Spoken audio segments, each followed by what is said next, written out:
लाल किल्ल्यावर सलग 12व्यांदा पंतप्रधान मोदींच्या हस्ते ध्वजारोहण। तिन्ही सैन्य दलाकडून 21 तोफांची सलामी।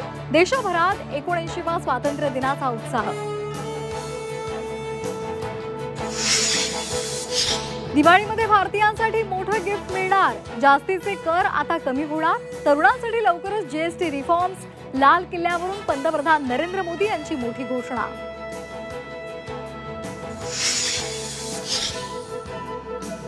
स्वातंत्र्य दिनी पंतप्रधान नरेंद्र मोदी यांची तरुणांसाठी मोठी घोषणा।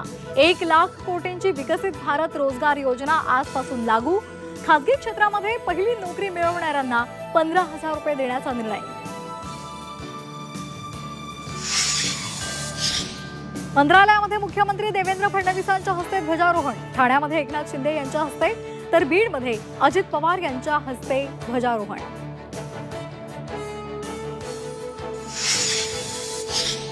कल्याणमध्ये मटण विक्री बंदीचा निषेध। राष्ट्रवादी शरदचंद्र पवार पक्षाचं आंदोलन।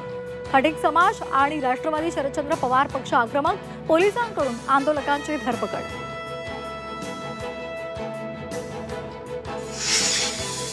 परभणी जिल्ह्यात जोरदार पाऊस। जिल्ह्यातील अनेक मार्ग पुरामुळे बंद। अनेक गावांचा संपर्क तुटला। जनजीवन विस्कळीत।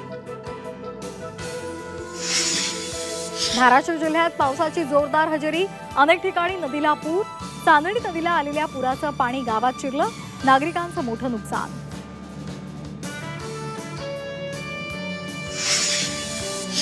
जम्मूच्या किश्तवाडमध्ये ढगफुटीत 46 जणांचा मृत्यू।